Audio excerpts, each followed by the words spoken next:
smells like a weapon. It's one small step for man. Hold on to your butt. The universe is in us. For science! I'm Nick Uhas, host of science show Nickipedia. I've partnered up with Skybound Games to explore the science of the mobile RPG Summoner's War. Today, we're going to be exploring the science of ice weapons. Yeah.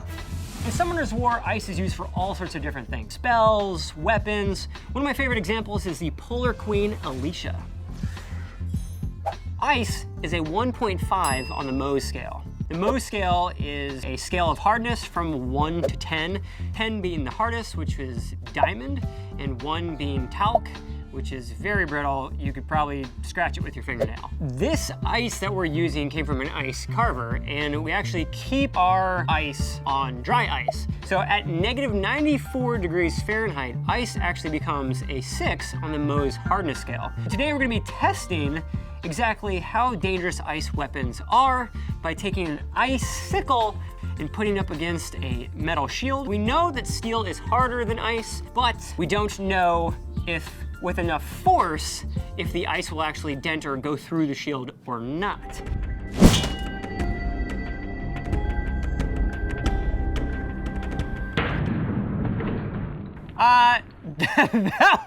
Okay, first of all, that was ridiculous. I really did not expect ice to do such a good job at bludgeoning the shield. I am so impressed by the structural durability of the icicle in the sense that it didn't crack the whole way through. It really just sort of fractured at the tip here. There is still enough of an icicle right here to do some more testing.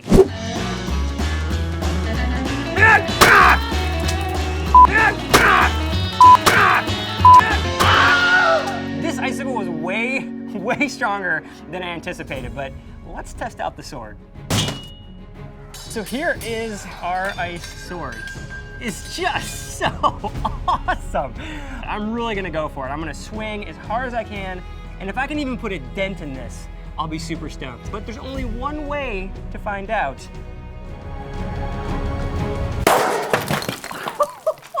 When I went in for it, it just exploded. It threw ice shrapnel all over my entire gun. As you can see right here, it didn't dent it at all, actually. Even the paint's intact.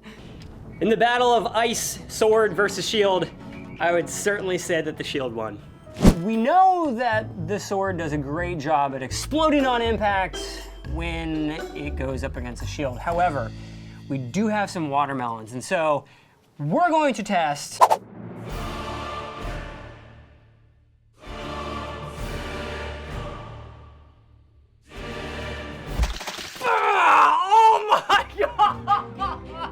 I really didn't anticipate the sword literally going through the watermelon. I'm relatively speechless. This thing is so dangerous. I'd have to say, this sword put this watermelon on ice.